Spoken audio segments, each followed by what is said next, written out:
అందరికీ నమస్కారం. నేను మీ సుజాత రవీంద్రనాథ్. ఈరోజు నేను చాలా హెల్దీ, అలాగే చాలా పాతకాలం నాటి అమ్మమ్మల కాలం నాటి చేసేది రాగి పిట్టు రెసిపీతో మేము ముందుకు వచ్చాను.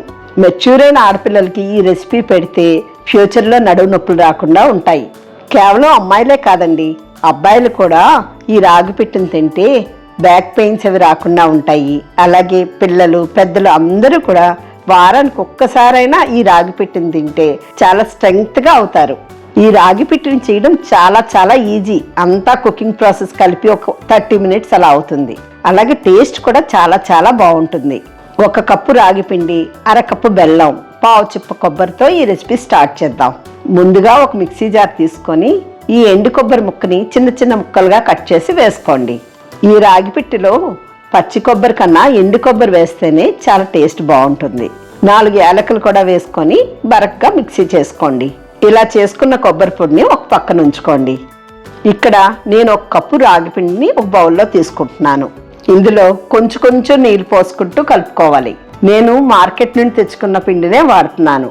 మీరు కావాలి అనుకుంటే రాగులు తెచ్చుకొని మిక్సీ చేసుకొని కానీ మిల్లు పట్టించుకొని పిండినైనా వాడుకోవచ్చు. నీళ్లు ఒకేసారి ఎక్కువ పోసుకోకూడదు, కొంచెంగా పిండి తడుపుకుంటూ పోసుకోవాలి. పిండి కన్సిస్టెన్సీ అనేది ఇలా ఉండాలి. ఇలా ముద్ద చేస్తే ముద్దలా అవ్వాలి, విడదీసేస్తే పౌడర్లా అయిపోవాలి. ఇప్పుడు గిన్నెలో ఒక 2 గ్లాసుల వరకు వాటర్ని యాడ్ చేసుకొని ఒక పల్చటి కాటన్ క్లాత్ తడిపి దాని మీద వేసుకోండి. సిల్క్ క్లాత్ అయితే మాత్రం అస్సలు వేయకూడదు, కాటన్ క్లాత్ మాత్రమే వేసుకోవాలండి. ఇప్పుడు ఒక తాడుని తీసుకొని ఈ క్లాత్ని గిన్నెకి కట్టేసుకోండి. ఇలా తాడు కట్టేసుకున్న తర్వాత చేతితోటి ఈ క్లాత్ని ఇలా పైనుండి కొంచెం ప్రెస్ చేయండి. ఇప్పుడు ఇందులో మనం తడిపి పెట్టుకున్న రాగి పిండిని వేసేయండి. ఈ రాగి పిండిని ఇలా చేతితో అదుముతూ ప్రెస్ చేసుకోవాలి. ఇప్పుడు ఒక చాకుతో అక్కడక్కడ ఇలా హోల్స్ పెట్టుకోండి. ఇలా చేస్తే ఆవిరి ఈ హోల్స్లోంచి బయటకు వచ్చి అన్ని వైపులా ఈ రాగి పిండి సమానంగా ఉడుకుతుందండి. ఇప్పుడు ఎక్స్ట్రా ఉన్న క్లాత్ని ఇలా క్లోజ్ చేసుకోవాలి. ఇలా క్లోజ్ చేసుకున్న తర్వాత దీన్ని కరెక్ట్గా ఫిట్ అయ్యే మూతని బోర్లించుకోవాలి. ఇప్పుడు స్టవ్ ఆన్ చేసుకొని మీడియం ఫ్లేమ్లో 15 నిమిషాల పాటు ఉడికించుకోండి. 15 నిమిషాలు అయ్యాయి కదా, ఒకసారి మూత ఓపెన్ చేసి రాగి పిండి ఉడికిందో లేదో చూద్దాం.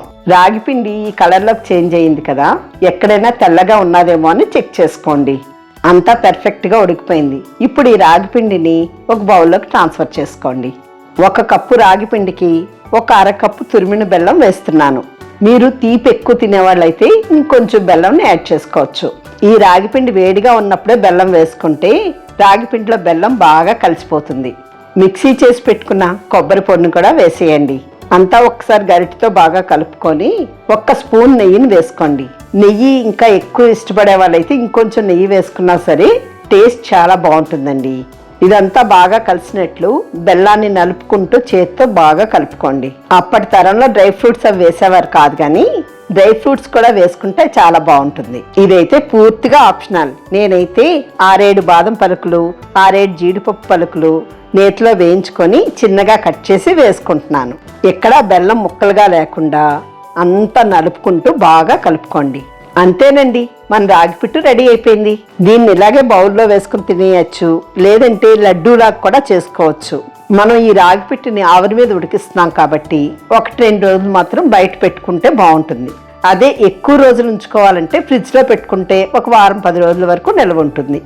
ఈ రాగి పిట్టుని మీరు కూడా వారానికి ఒక్కసారైనా సరే చేస్తూ మీరు మీ పిల్లలు అందరూ కూడా హెల్తీగా ఉంటూ మీకు ఎలా వచ్చిందో కామెంట్స్లో చెప్తారా?